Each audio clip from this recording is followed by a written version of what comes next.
What is it with you? All you ever do is sleep and fall off things. Monster Hunter World is a game where you study giant monsters for the Research Commission by beating the hell out of them with swords the size of Gaben and turning them to hats. I've played a little bit here and there, and now I feel like I'm finally ready to deliver a review ahead of the launch of its huge Iceborne expansion. Fuck! Monster Hunter World is the latest game in the Monster Hunter franchise, developed and published by Capcom, the company responsible for pivoting Resident Evil from terrifying horror to unintentional comedy and back. It's also a game that I was sort of peer pressured into. I had a friend who wouldn't shut up about it when it released on console, and I said something like, "Oh, isn't that the game that's kind of like Dark Souls?" As it turned out, sure, it's kind of like Dark Souls, which was bad for me since I was terrible at it. Still, I kept an eye on it, and upon the PC release, I bought the game, downloaded it, and my early impressions were...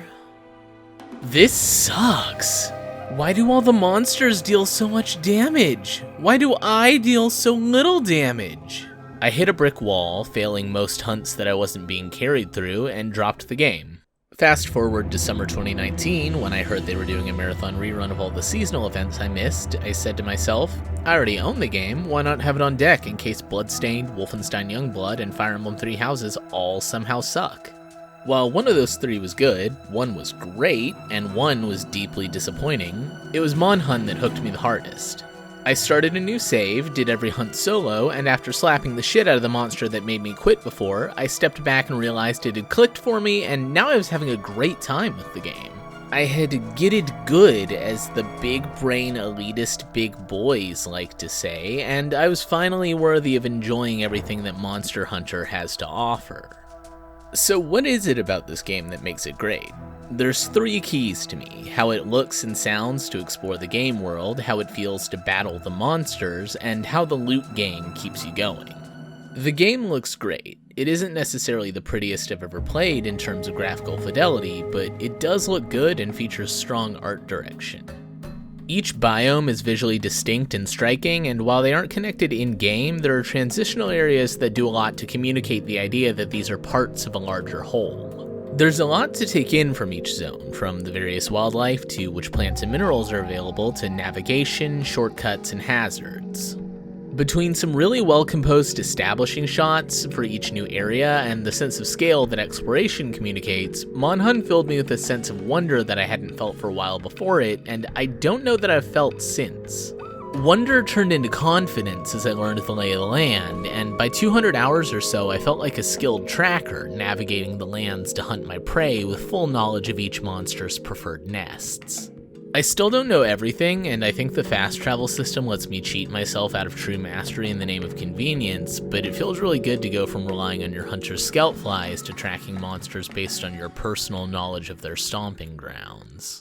Once you've tracked down a mon, it's time to jump into the combat, and what's perhaps most immediately apparent is how good it feels.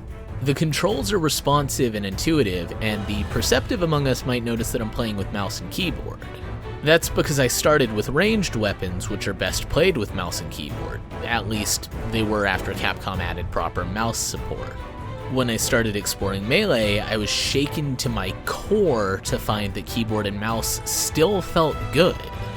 Let me say it clearly, because this is maybe the greatest achievement of the MonHun World PC release.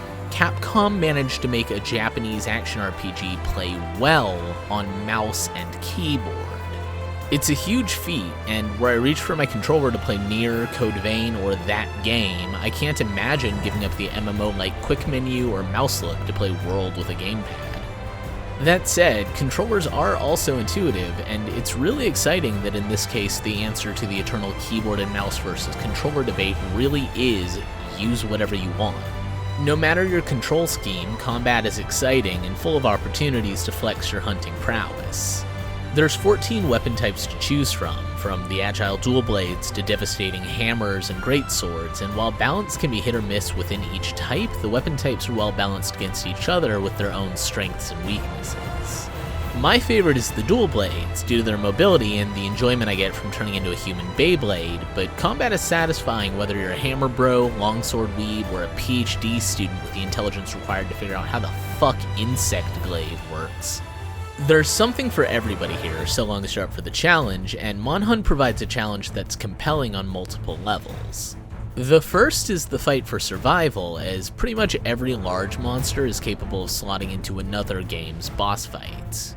Monsters are intimidating, and there's a lot of tension as you face off against a mon many times larger than you with only your wits and your palico to help you.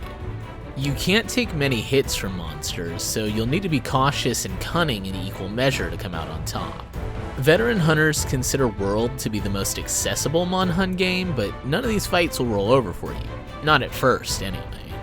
The real goal in MonHun is to achieve mastery of your playstyle in each fight so you can walk into a hunt and beat the ever-loving fuck out of a monster without getting so much as a scratch on you. Matchup knowledge of each monster and knowledge of the world are heavily rewarded, as you can take advantage of the environment and monster weaknesses to come out on top. When it all comes together, you can make short work out of a challenge that seemed insurmountable before, and it's hard to describe how good it feels to roll up on a monster that used to give you a hard time and smack it silly because you're the boss fight now, but it's easy to get hooked on that rush of hunter's pride. Once you've beat down a monster and soaked in the satisfaction of victory, it's time to do what you're really here for. Carve that bitch up and turn it into a hat.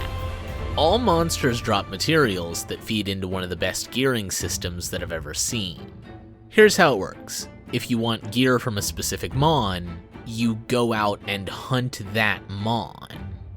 There's a certain level of randomness, and some materials require you to perform feats like slicing tails or breaking horns, but there's a clear path to obtaining every piece of gear in the game.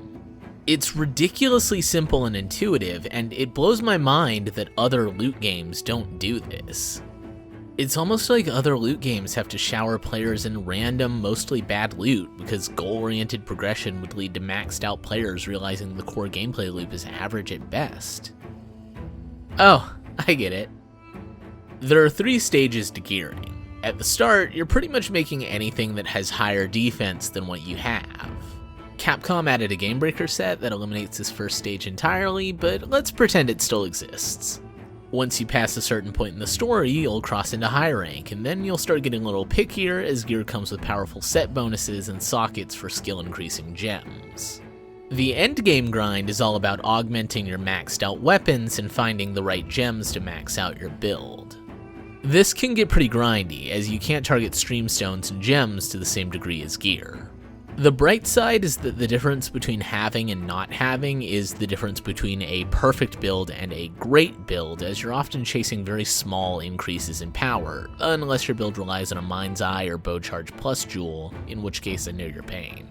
It does provide a goal for players who are otherwise in the best gear possible, and I can't really get too upset about a small part of an otherwise phenomenal gear game being overly grindy, but farming tempered Elder Dragons and getting nothing to show for it does make me wish the endgame was even a fraction as deterministic as the rest of the gear game. So combat is great, progression is great, the journey from being smacked around by Diablos to making Elder Dragons your bitch is really great. What's not to like? A few things, actually. The plot is essentially an excuse to put you in front of increasingly huge monsters as you arrive in the new world and kinda just accomplish a decades-long mission and save the world all by yourself.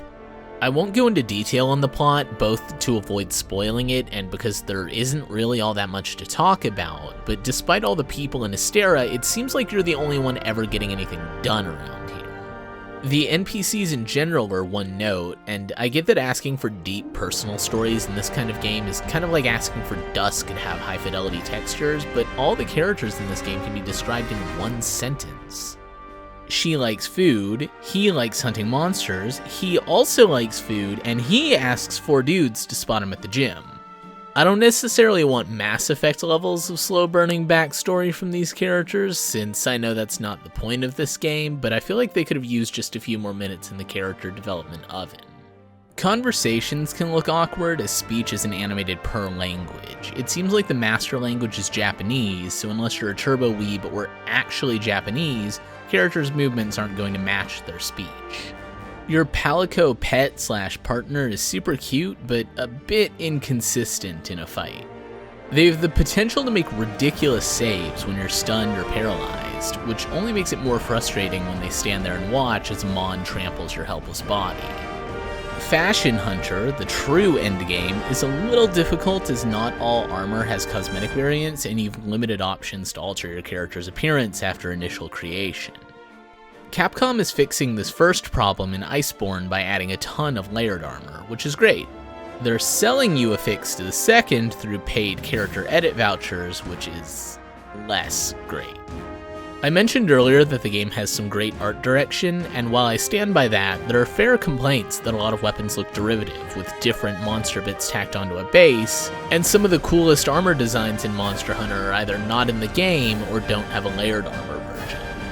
The game is obtuse, although not to the same degree as older MonHun games, and isn't really interested in meeting you halfway. Nothing in MonHun World is impossible, but plenty of stuff will kick your ass until you figure out what you're doing wrong, and the game will almost never tell you what that is outright. World may be the most accessible Monster Hunter yet, but it's still not for everyone. Still, if you want challenging gameplay, compelling loot, and enjoy this style of play, this is a game that's easy to recommend. So that's Monster Hunter World. If you're into the gameplay, I absolutely recommend picking this up. It's responsible for the greatest swing I've ever made from hating to loving a game, and I'm grateful for the challenges it's offered, as well as Capcom's frankly ridiculous amount of support. Between seasonal and crossover events, post-launch monsters, and arch-tempered challenge hunts, a ton has been added to World without expecting players to pay extra for it. And now that the expansion is upon us on PC, it's the platform of choice for the best, most complete version of the game. Oh, for fuck's sake.